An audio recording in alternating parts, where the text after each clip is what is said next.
तर नमस्कार मित्रांनो, जय महाराष्ट्र। आज आपण आपला प्रवास सुरू केला आहे तो गरडा सर्कलपासून मग छत्रपती शिवाजी महाराजांपासून, जिथं तुम्ही बघू शकतात की रिजन्सी आनंदमच्या गेटपासून आपण पुढे प्रवास सुरू केला। निसर्गाच्या सानिध्यात आणि जबरदस्त रोड हा बनवला यार, मला पण आवडला एक नंबर।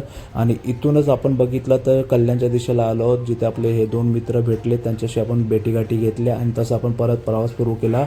आणि हा जो प्रवास करत असताना आपण श्रीमलंगडच्या दिशेला पोहोचलो, जिथे तुम्ही बघू शकता लालपरीचा पाठलाग करताना माझा पण पाठलाग करणार होता तो पुढे गेला।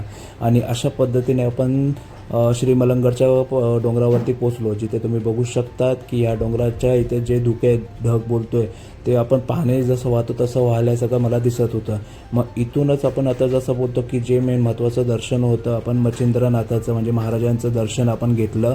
आणि इथूनच आपला जो प्रवास आहे आपण पुढच्या दिशेला आपण सुरू केलेला होता, जिथे आता तुम्ही बघू शकतात की इथे आपण आहे ना कोरेची वाडी म्हणून आहे, ज्या पॉईंटवरती आपण आलेलो होतो तो पॉईंट आपण बघितला। आणि या पॉईंटवरती आहे ना एक मराठ्यांचा इतिहास पण आहे, तो तुम्ही माझ्या यूट्यूब चॅनलवरती पण बघू शकतात। इथून नंतर मी पुढे आता जसं दुसऱ्या पॉईंटवरती गेलो तर तिथं आपलं शंकराची पिंड एक मस्त पॉईंटवरती आहे, जिथे तुम्ही बघू शकतात। आणि याच पॉईंटवरती आहे ना महादेवाचं दर्शन घेऊन मी पुढच्या दिशेला निघण्यासाठी तयारी करत होतो। तर धुक्यांचा जो ढग आला तो बघून मला खूप मजा वाटली।